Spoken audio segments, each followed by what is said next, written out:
കാലമായിട്ടേ മരുമോള് സത്യത്തിൽ കുറച്ച് മോശമാണ്. തള്ളക്ക് തിന്നാൻ കൊടുക്കായും തള്ളൊരു വെള്ളം എടുത്തെടുക്കാൻ അയക്കൂല, ഗ്യാസും കത്തിക്കാൻ അയക്കൂല, അങ്ങനെ പ്രശ്നം ഉണ്ടാക്കുകയും. Hi hello. അപ്പോൾ ഇത് കേട്ടല്ലോ. അപ്പോൾ നമ്മൾ അമ്മായിയമ്മയെ മാത്രം കുറ്റം പറഞ്ഞിട്ട് കാര്യമില്ല, മരുമകളുടെ കയ്യിലും തെറ്റുണ്ടെന്ന് തന്നെ പറയാം. വിശന്നിരിക്കുന്ന ഒരാൾക്ക് ആരായാലും നമ്മൾ ഒരു ഗ്ലാസ് വെള്ളമായാലും ഫുഡായാലും കൊടുക്കും അല്ലേ ഇന്നത്തെ കാലത്ത്.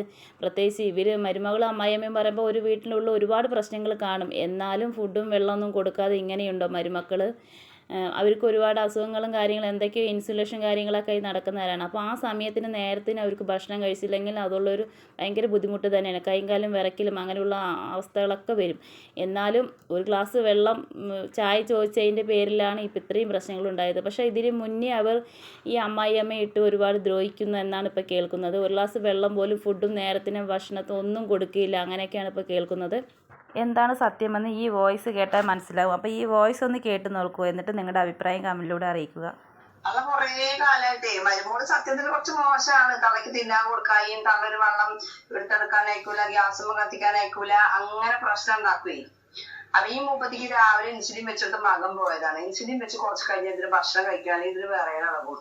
അപ്പൊ ഇത് എന്ത് ചെയ്തു, ചായ ഉണ്ടാക്കി ഗ്യാസുമ്മത്തെ ഒച്ച ഇട്ടാണ്ട് ഇവിടെ വന്നാണ്ട് ചായക്ക് വെള്ളം വെച്ചത് എടുത്തോടെ ചിന്തിങ്ങൾ അങ്ങനെ ഗ്യാസുമ്മ ചായ ഉണ്ടായി കുടിക്കണ്ട. അപ്പൊ ഈ തള്ളാനോട് അങ്ങനെ കാട്ടിയാണ്ട് ഗ്യാസിന്റെ അടുപ്പ് കത്തിക്കണ സാധനം ഇവിടെ കൂട്ടി വെച്ച് മേലക്ക് എത്താത്തോടത്ത് വെച്ചതിന് പോയി കടന്നു. അതിൽ ഇത് പ്രശ്നം ഉണ്ടാക്കണ്ട വെച്ച റൂം പോയി കടന്നു.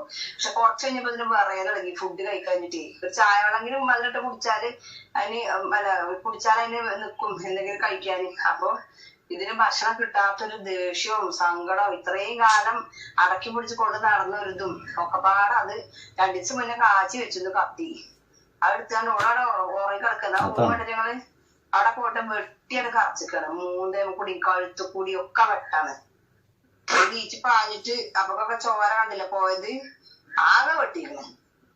അപ്പോൾ അമ്മായിയമ്മേനെയും മരുമകളെയും കുറ്റം പറഞ്ഞിട്ട് കാര്യമില്ല, 2 പേരിൻ്റെ പേരിലും നല്ല തെറ്റുണ്ട്.